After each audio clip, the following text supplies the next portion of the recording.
Hello foodies, welcome to Vismai food. ఇవాల్టి special Hyderabad special chicken korma. ఇది మామూలు ఆషామాషి చికెన్ కోర్మా కానే కాదు, చాలా చిక్కని ఎంతో ఎంతో రుచికరమైనటువంటి గ్రేవీతో ఎంత రుచిగా ఉంటుందో ఈ కోర్మా.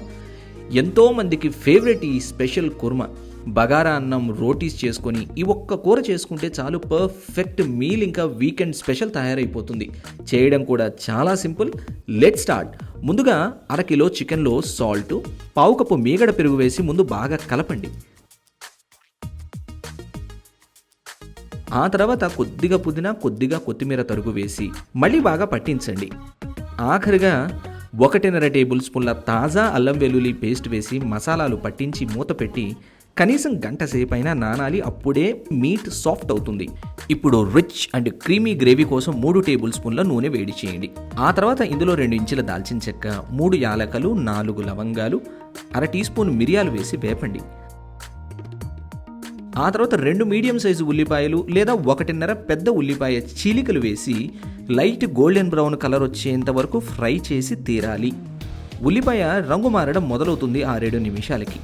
అప్పుడు ఖచ్చితంగా తప్పకుండా వేయాల్సినటువంటి 2 టేబుల్ స్పూన్ల చిరోంజీ పప్పు, ఇంకా 3 టేబుల్ స్పూన్ల జీడిపప్పు బద్దలు, 1 టేబుల్ స్పూన్ గసగసాలు వేసి వేపితే ఉల్లిపాయ వేగేటప్పుడే జీడిపప్పు కూడా వేగిపోతుంది. అలాగే 2 పచ్చిమిర్చి వేసి వేపితే ఉల్లిపాయలు గోల్డెన్ బ్రౌన్ కలర్లోకి వచ్చేస్తాయి. గోల్డెన్ కలర్లోకి రాగానే మిక్సీ జార్లోకి తీసుకోండి. ఆ తర్వాత 3 టేబుల్ స్పూన్ల పెరుగు, తగినన్ని నీళ్లు పోసి క్రీమ్ ఉంటుంది కదా, అంత స్మూత్గా గ్రైండ్ చేయాలి. ఇప్పుడు కోర్మా కోసం 2 టేబుల్ స్పూన్ల నూనె, 1 టేబుల్ స్పూన్ల నెయ్యి వేసి కరిగించండి.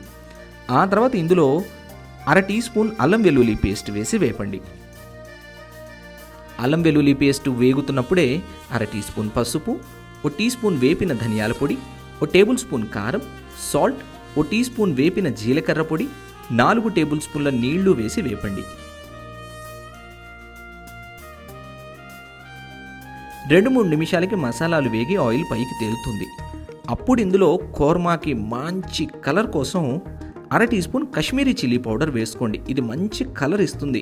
లేదంటే లైట్ షేడ్ వచ్చేస్తుంది కోర్మా వేయకపోతే Kashmiri chilli powder. Kashmiri chilli powder వేగిన తర్వాత గ్రైండ్ చేసుకున్నాం కదా క్రీమ్ లాగా, ఆ పేస్ట్ వేయండి. అది మాడకుండా వేగడానికి పావు కప్పు నీళ్లు జార్లో పోసి కలిపి ఆయిల్ పైకి తేలేంత వరకు మీడియం ఫ్లేమ్ మీద కలుపుతూ ఉడికించాలి, లేదంటే అడుగు పట్టేస్తుంది. సుమారుగా 3-4 నిమిషాలకి ఆయిల్ పైకి తేలుతుంది. అప్పుడు గంటకు పైగా నానుతున్నటువంటి చికెన్ వేసి హై ఫ్లేమ్ మీద 10 నిమిషాలు కలుపుతూ ఉంటే చికెన్లోని నీరు ఎగిరిపోయి ఆయిల్ పైకి తేలుతుంది. చికెన్ ఎప్పుడు వేసినా హై ఫ్లేమ్ మీదే వేపాలి, అప్పుడే టెండర్ అవుతుంది మీట్. మీరు లో ఫ్లేమ్ మీద ఉంచేశారంటే చికెన్ హార్డ్ అయిపోతుందని గుర్తుంచుకోండి. ఇలా ఆయిల్ పైకి తేలేంత వరకు కుక్ చేస్తే చూడండి 13 నిమిషాలకి ఆయిల్ పైకి తేలింది హై ఫ్లేమ్ మీద. అప్పుడు పావు లీటర్ వేడివేడి నీళ్లు పోసి బాగా కలిపి మీడియం ఫ్లేమ్ మీద పూర్తిగా కుక్ అయి ఆయిల్ పైకి తేలాలి. ఈ రెసిపీలో నేను ఇప్పటికే చాలాసార్లు ఆయిల్ పైకి తేలాలి అని ప్రతి స్టెప్లో చెప్తున్నాను. అలా ఎందుకు ఎంఫసైజ్ చేసి చెప్తున్నాను అన్న విషయాన్ని అర్థం చేసుకోండి. అంత స్లోగా నిదానంగా ప్రతి పదార్థాన్ని వేపితేనే ఈ కోర్మాకి అసలైన రుచి. చూడండి, నాకు 20 నిమిషాలకి మధ్య మధ్యన కలుపుతూ ఉంటే చికెన్ వేగి ఆయిల్ ఇలా పైకి తేలింది. అప్పుడు ఇందులో 2 టేబుల్ స్పూన్ల వేడివేడి నీళ్లలో 1 చిటికెడు కుంకుమ పువ్వు నానబెట్టినటువంటి నీరు పోసి కలిపి ఇంకో 5 నిమిషాలు కుక్ చేయండి. కుంకుమ పువ్వు చాలా మంచి అరోమానిస్తుంది కూరకి. దింపే ముందు పుదీనా, కొంచెం కొత్తిమీర కలిపి దింపేయండి. ఈ చిక్కని రిచ్ చికెన్ కోర్మాలో ఎక్కడా టొమాటో లేదు, వేయరు.